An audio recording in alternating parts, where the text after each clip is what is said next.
I feel like it's fun. You can cure that. Space is Well, awesome. So let's do some introductions. I just want to welcome everybody for joining us on our episode 01. This is episode 1. So we had a previous episode that was kind of a beta test. Got a lot of feedback from others that said, hey, you need to keep doing this. So we decided to go ahead and keep doing this. So let's do some introductions to, this is Culture Conversations, and not Culture Conversations, Custom Conversations. And being that there's some Custom students here, and Custom is our student ministry, we're also talking about culture.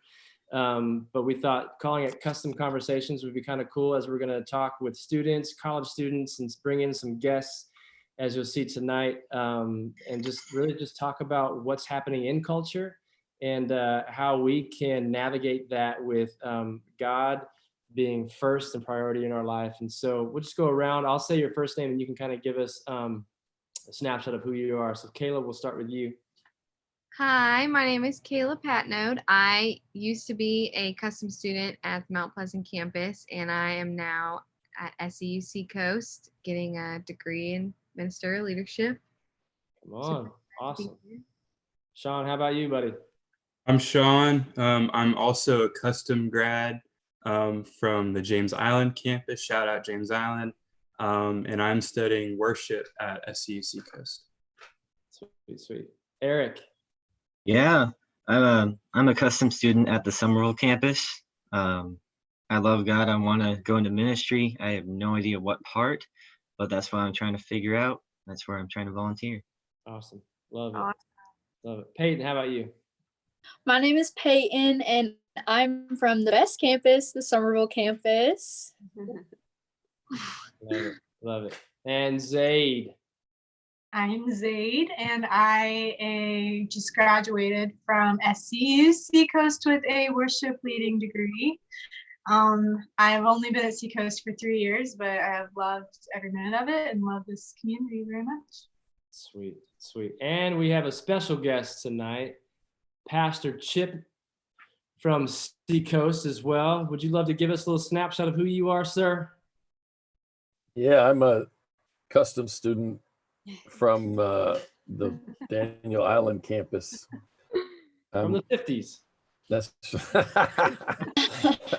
you better stop, dude. Awesome. Oh, we love having you here. I said this before we actually went live, but I said I love having Pastor Chip on here because he's a spiritual father for me. In my journey as a leader and as a Christian, I'm always looking for spiritual fathers, brothers, and sons, daughters, that kind of thing. And well, the sons, daughters are who I work with, students, brothers or friends. But then I have a great earthly father, but I'm always looking for the spiritual fathers, and Chip has been one for me. And I really value his voice, his wisdom, and especially in a lot of areas. And so I thought this would be a great night to have him a part. We're going to talk about anxiety tonight. We're going to talk about depression tonight, and maybe some other things that kind of popcorn up. But I heard this statement, and I think we'll launch tonight with this, have some conversation around it. I heard the statement that Generation Z feels a little bit like this. They feel especially during this quarantine time, this COVID-19 time, they feel postponed because there's a lot of things that were canceled. Graduations, proms, especially even some athletes who maybe had colleges looking at them, especially like spring athletes who weren't able to have that opportunity to be seen. So they feel postponed. Some feel panicked, just unsure of what's happening as they're seeing maybe parents or adults react. They're feeling the weight of that, and they feel panic around that, and just uncertainty. And then also they feel punished. Like, why would this happen to me? And so inside of those words, I'm sure some of them may land well, some may not land well, but inside of those words, I think definite emotions come out and feelings happen, where also maybe anxiety is tagged along with that, or even with the whole postponed and punished. Maybe there's even some who are dealing with avenues of depression. How does that land on some of you who are in this room right now? When I say postpone, panic, punish, or even talk about anxiety or depression, what are some thoughts during this quarantine time that kind of land on you as well? For me, I still have friends in high school, and I just first of all want to say that I feel very blessed to have been able to walk across the stage, and be able to celebrate that with my friends and family in the way that, society tells us how, that's normal. And it's a beautiful thing and it's a fun thing. Um, and to also say that I'm sorry that this is happening to all of my friends who are in their senior year, missing out on their last year of varsity sports, missing out on walking across the stage. I can't say that I understand because that's not my situation, but what I can say is that there are people who are willing to listen and try to understand. And I know there's a whole, year of, age group who's, who can reflect and who can understand. So, yeah. Yeah, I think I can totally relate to that because I just graduated online. So I think when this all happened, and I realized that I wasn't going to get to have like a real graduation where I was going to walk across stage and be with all the people that I loved and celebrate and like all these things that I was looking forward to for 3 years of my life, I mean, more than that. I mean, I've been going to school off and on for a long time and I've been waiting to graduate for a long time. I think I did start to feel kind of depressed about it because I was just like, I feel like I've been robbed of something that I was supposed to have. And we're just in this like time of uncertainty where we hear that, we might be able to, have that down the road, but it's not going to be the same as it would have been. And I think it does cause anxiety. It does cause stress for a lot of people. But yeah, I can totally relate to it. And it is sad. But looking at the positives of like how, people have come together. I know for my graduation, so many people that I love, we have had 75 people on a Zoom. And it was awesome, and they did everything they could to make it super special, and it was. And I think we just need to keep looking up and keep enjoying the experiences that no one else is ever going to have, because it is different, but it's still good. So I have a question for Pastor Chip. Do you think that there are things that cause anxiety or that cause depression? Are there typical causes for that? Or in your many years of counseling, how have you navigated those avenues? Any of the what we would call unpleasant emotional states, I mean, we like the good ones, but like depression, anxiety, different things. Like as a counselor, what you want to figure out as quickly as you can is if it's what you call situational, meaning is it triggered by and driven by an actual event that didn't go the way you want or might not go the way you want. In other words, that's perfectly reasonable. And that's the thing that's probably the biggest thing and first thing I'd want to say to anybody, that, don't minimize what you're feeling. Don't minimize the loss that you've, experienced and all. What I like to tell people is listen to your emotions. Just don't believe everything they tell you.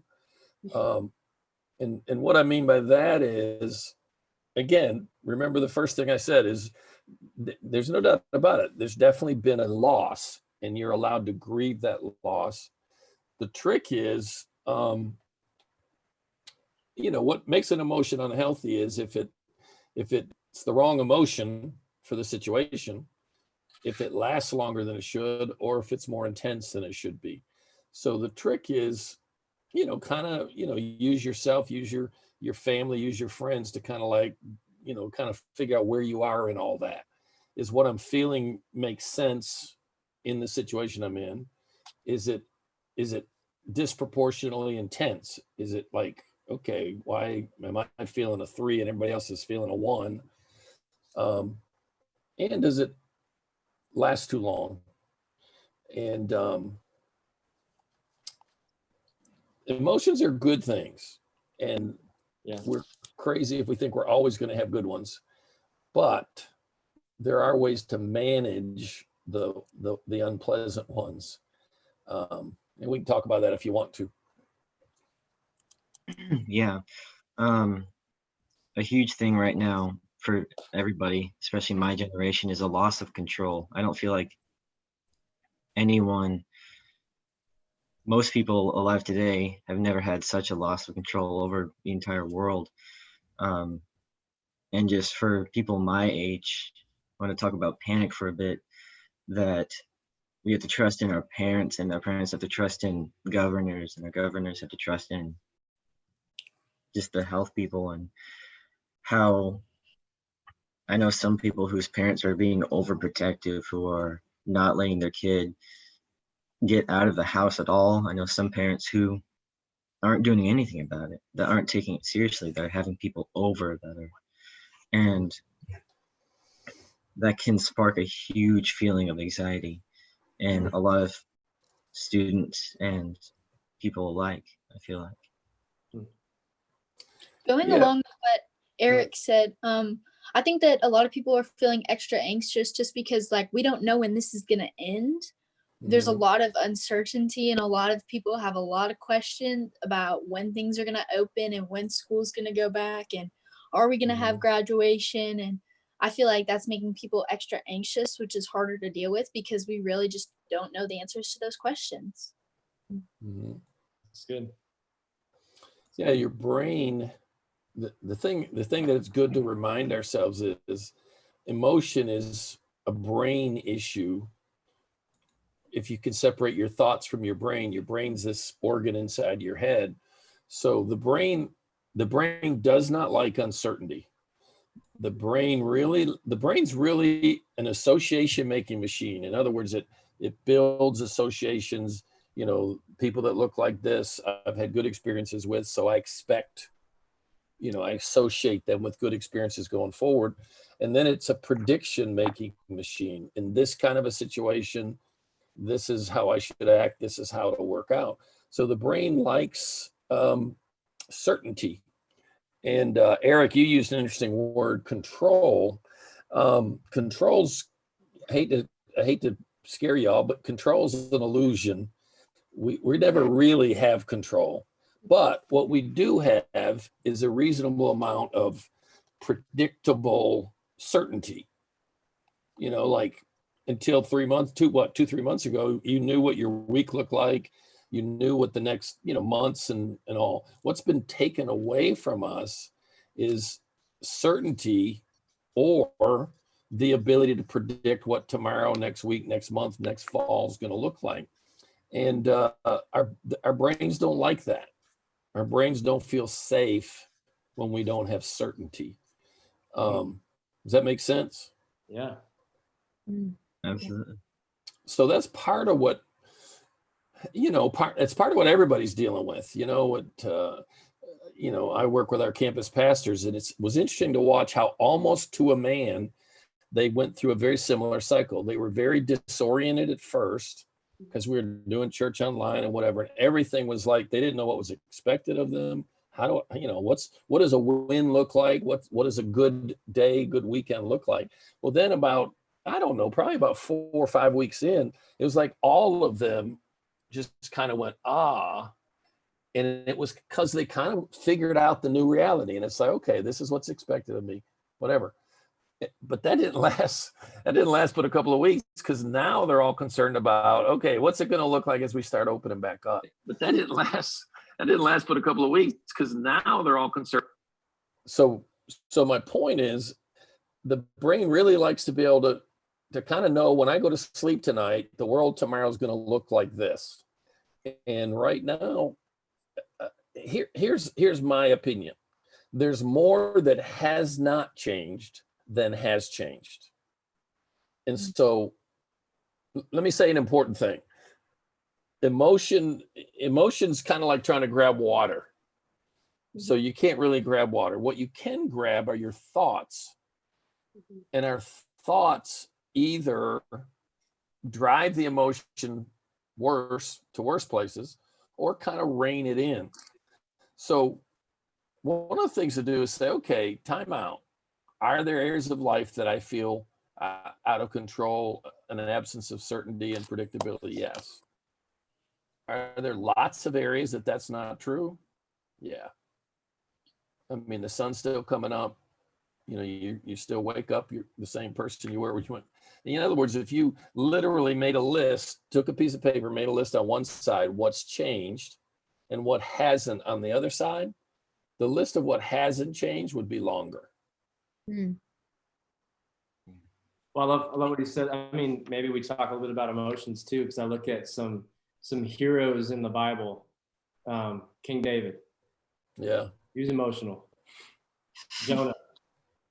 I mean, he had some emotions, right? Like he didn't want to obey God and go to Nineveh. Then finally he obeyed because, you know, he got swallowed by a whale at Nineveh. And then he wins so many people and like God moves. And then the next day or whatever, he is like angry and emotional and like, you know, wanting to die. I look at like Elijah, the prophet, and who was incredibly at times depressed. You know, and emotions. I love how you said you got to kind of get a hold of that. And I think, especially with the generation we work with, emotions can kind of run rampant sometimes. Would you guys agree to that? Like, we start to create a narrative, a story in our mind about stuff, and emotions kind of get worked up and worked out of that. I really. Go ahead. Sorry, Kayla. You're good. I was just going to say, I really feel like a lot of that is just due to the kind of roller coaster that I feel like our generation and like the ones in the similar category is on. Like, if you look at anything on social media, like we're constantly absorbing like content of all different kinds of emotions, from like, you know, Netflix to the news to Instagram. Like, you scroll through 5 different Instagram posts and it's 5 different massive emotions. And so it's like, well, what do we do with all this? And then you throw in there like thing that we've never experienced before. I just think like we don't even know how to describe emotionally what's happening. And I feel like that's what I'm hearing a lot with my peers is like, well, we've never done this before. With any sort of trauma that you go through, like plenty of people have been through it. So we kind of have come up with language to describe it. But with this, it's like, well, we don't have a language for this. We don't have a workbook for a pandemic. So I don't know. I feel like a lot of that lack of figuring out our emotions is this like constant whirlwind of stuff that we're absorbing. So I don't know, just a thought that came to my head. Sean. Nice job, Sean. I like it, man. Finally, man. Thanks, Pastor Chip. I appreciate it. You get a gold star. So, Kayla, you're talking about how, you know, all of us are in the same boat and how we're all kind of in the same whirlwind of, you know, change and emotion, even though Pastor Chip said that there's less changed rather than what hasn't been changed. But as Christ followers and as believers, we are in the boat with Christ and we are anchored in this storm.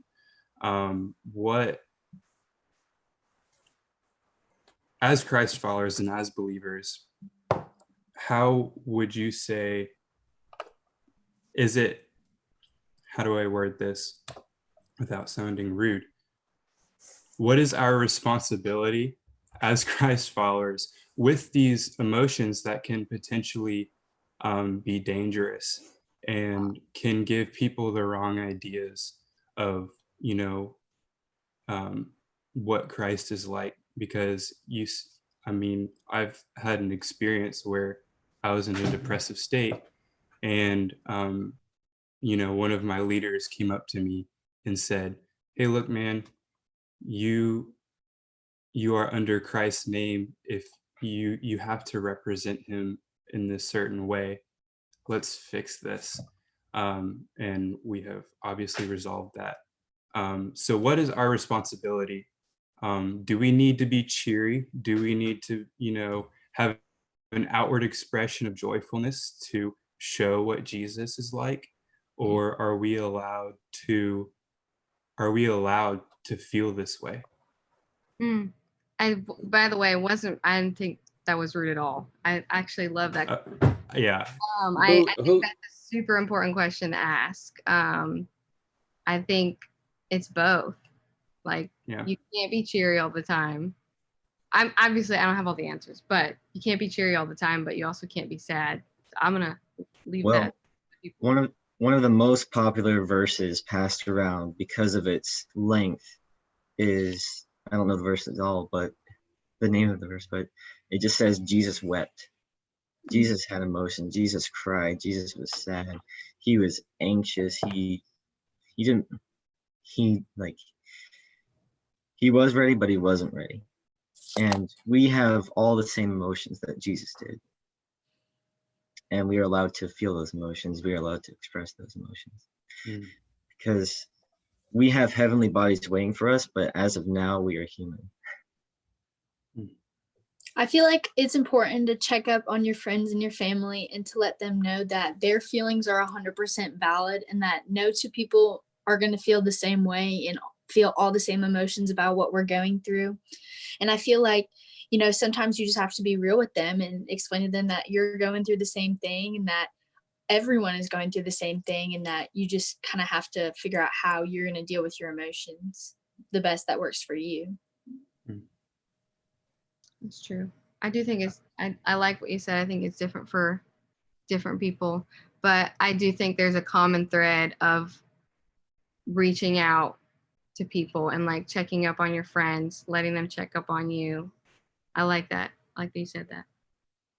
I have one question, but I want to give Pastor Chip an opportunity to maybe speak to this part at all, or Yeah, Sean, I wanted to make sure I understood your story correctly. Did this person tell you that you need to snap out of it and be cheery? So they expressed it in a way of saying to suck it up, basically. Yeah. Snap out of it. Well, here's the deal. Yeah. Any of you guys, the next time that happens, send that person to me, and I will hurt them. Yeah. On video. Yeah, I don't care. I mean, here's the deal, guys. Part of why the world's not impressed by us is we come across as phony. Yeah. We're like, even, and again, Sean, I know what you're trying to say, so don't take this as I'm responding to you. But even that we think about how we're representing Jesus is phony. I mean, look, I feel this, but I should act this. Wow. So that I represent Jesus better. Oh, I see. So, wow. so being false represents Jesus better? Give me a break. Who comes up with this stupid stuff? I mean, how does that even make sense to somebody? The people can detect inauthenticity, and I believe there's ways to be truly joyful in virtually any situation, but it's not kindergarten, it's not junior varsity. But the point is, we've all come from different places, different experiences, we deal with different challenges. Some of us have genetic, hereditary issues with anxiety and depression or whatever. I mean, there's 1,000 different factors going on here, and the most important thing you can ever do is be who you are, man. And in the moment you're in, be authentically yourself. And the only but I would add to that, and have people around you that you do life with consistently enough that they can tell you when you're being a jerk. But be authentic, with the guardrails of friends that can tell you you're being a jerk. But, you know, well, let's see, we need to project this so that we make Jesus look good. Give me a break. Wow. So, Pastor Chip, how does there's a verse, and then I know we're kind of getting to the point of maybe kind of bringing some closure around all of this, but there's a verse that talks about being transformed by the renewing of your mind. What are some hacks for? I guess that's the terminology you can use, right? Or what are some easy ways, tips to give some of our students listening, watching, ways to be renewed by transforming their mind? What are some ways that our students can take practical steps in transforming their mind? I also know there's another verse that talks about don't be anxious about anything, but in everything through prayer and petition, present your requests to the Lord. And the next verse says the peace of God will flood your heart. So I know prayer is a very big part of a lot of that, but what are some other pieces of helping students transform their mind and change their thoughts?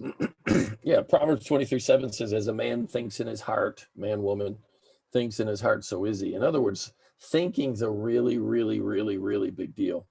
It would be a fairly correct thing to say that life circumstances don't cause your emotions. The meaning you attach to life circumstances is what causes your emotions. Wow, someone write that in the chat. Pardon me? I was saying, someone write that in the chat. That was good. Can you say that one more time? Life circumstances don't cause your emotions. The meaning you attach to them, life circumstances, is what causes your emotions. Wow. In other words, here's the thing. We said a minute ago, what we're dealing with is real. The losses are real. There's nothing wrong with having a certain amount of grief and whatever. But we determine how intense, how debilitating, how crippling or whatever. And here's the thing. The incident that's affected me might be, let's say, a 2. I determine whether my emotional state in response to it is a 4, 5, 6, or 8. And the best way to do that is by monitoring and managing the thoughts that go through our head. In other words, what we're saying to ourselves about ourselves and about the situation. Three steps. This is Romans 12:2. This is 2 Corinthians 10:3-6. Pulling down strongholds, capturing every thought. So here's 3 words: capture, question, replace. Mm-hmm. So let's say I'm emotionally in a place that I don't particularly want to be. Maybe I can't even figure out exactly how I got here. So here's the thing that we've got to get better at. I get off to myself and I get kind of quiet for a minute. Take out a piece of paper. I'm a journaler, so I take my journal out and I say, okay, what am I feeling? And give it a name. Believe it or not, just naming what you're feeling is empowering. It's kind of like a handle on a suitcase.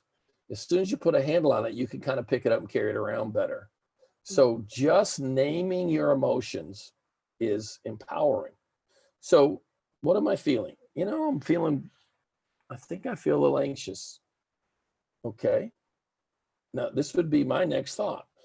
What have I been thinking that has maybe, now remember, it isn't the cause. Maybe there's a legitimate cause to be anxious, but what have I been thinking that is magnifying my anxiety, enlarging my anxiety?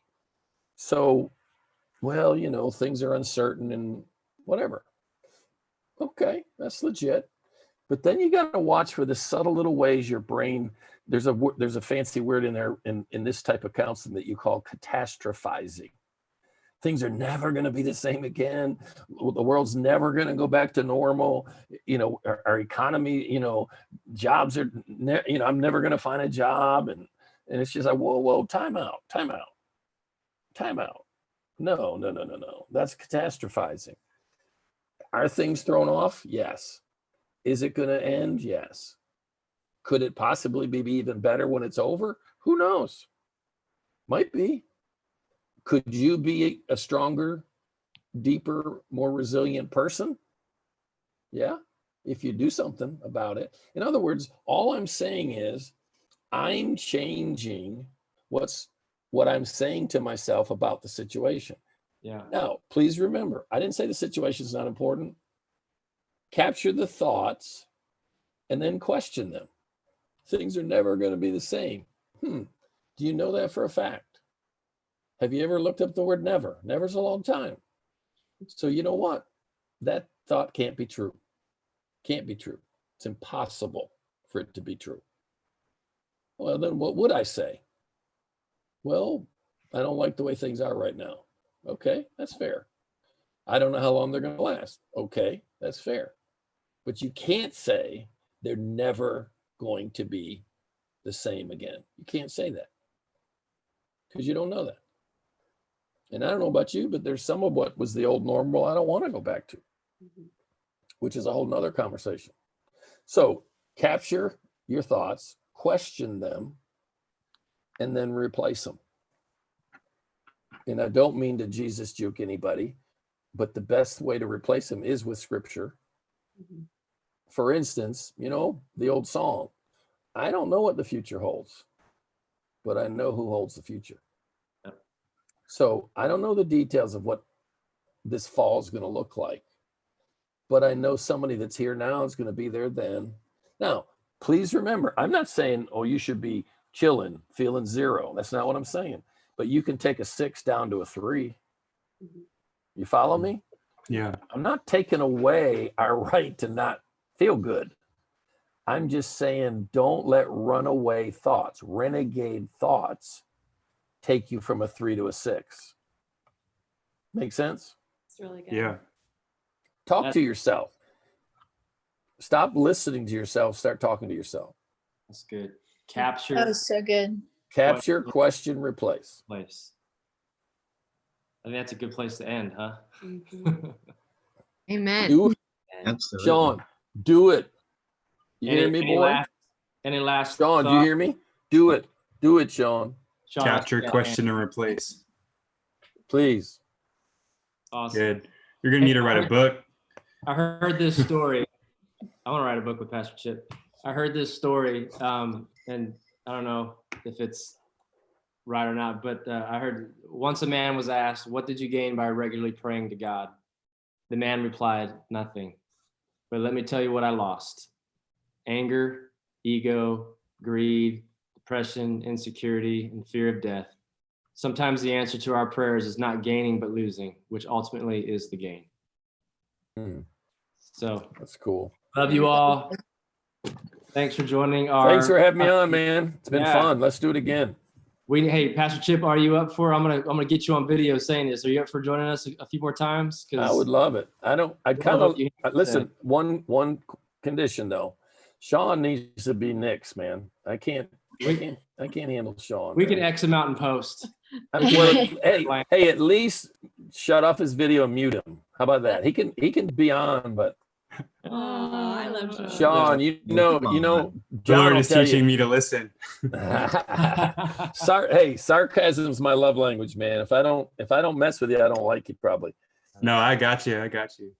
But yes, I would love to, man. Sweet. Well, this is anytime before 7, I'm in. You got it. No, I don't care. Guys, listen, I can hang with you punks. Trust me. You can. You listen to rock music. You can hang with us. Oh man, I got some good music, dude. Ooh. Someone just said Sean's a black belt. Ooh. How'd you know that? Someone in the chat said it on YouTube. That's crazy. Yeah, I have 3 actually. I'm a green belt. But yeah, I started having kids and I couldn't do karate anymore. I have a black belt and a brown belt I wear a lot. Is that what you're talking about? Yeah. Me too. Well, guys, episode 1 is in the bag. I appreciate all of you for giving us your time and your voice to help a generation walk closer to Christ. So appreciate it. All right. Love you guys. Thanks so much. Bye. Oh, Love most of you guys. Love you, Pastor Chip. You too, You can Sean. stop wherever you want. Katie, great job, man. all right, I'll see y'all.